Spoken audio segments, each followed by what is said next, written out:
Ceasefire! Hey, what's up, guys? This is my review of the Hi Lux PR5 5-25x56. Now, guys have probably already seen some of the footage from my first impression video, and I was very, very impressed with this scope. What I'd like to do today is show you more of the footage downrange, show you how it tracked, how it repeated, and how it performed, and my big ass will be right back. All right, quick look at their logo, which, by the way, if the name sounds familiar, don't quote me on this, but I think they used to be leatherwood. Now, right here on the eye focus, it's super smooth, and I love the graduated scale they have, so as you run it by, it's easy to find where you had it and bring it right back. The magnification ring's got a really heavy texture on it, so even with gloves, it's very easy to turn. It's 180 degrees to go from 5 all the way up to 25.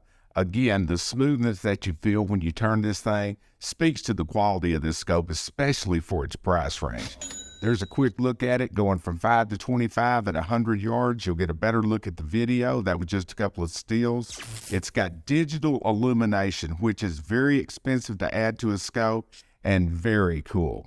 One thing super nice about digital illumination, especially with the buttons like this, it makes zero noise. Now, I know the step type illumination doesn't seem loud, but in a deer stand, it really, really is. Now, the side focus goes all the way down to 10 yards. Now, it is a very, very heavy scope.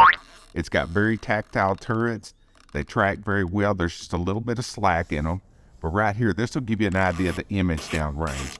Now, it's not perfect edge to edge. You can see a little bit of chromatic aberration around the edges.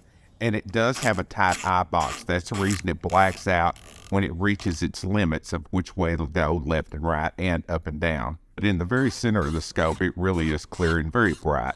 Now, on all the turrets, you can reset the zero on them. The top turret has the zero stop. I'll show it to you. It's really unusual. I would say overall, this thing tracked good, but not great. It does have some good glass. It's got a tight eye box. The tracking's just a little bit off. It's not coming back to the exact same spot, but it's got a really cool zero stop. Look at this.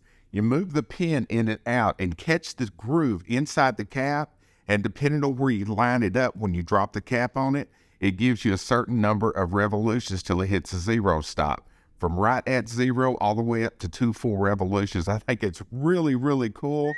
But if you get vertigo, this zero stop could fuck you up. Now, there's something I really wanted to touch on about Hi Lux. Please don't go away just yet. These are the guys that are still making the vintage replica type scopes. And by the way, I've seen them in person and they're very, very nice. And I also wanted to give them a little bit of a salute. So many scopes nowadays are carbon copies of each other. This scope with the digital illumination and the little corkscrew zero stop, I really applaud them for doing that. They're not just copying everybody else. They're thinking outside the box. And that's the kind of shit, when you do this as much as I do, you really learn to appreciate. You'll see a link below to Hi Lux. Not only look at this scope, but look at those vintage replica scopes. They are absolutely gorgeous. Thanks for watching, guys.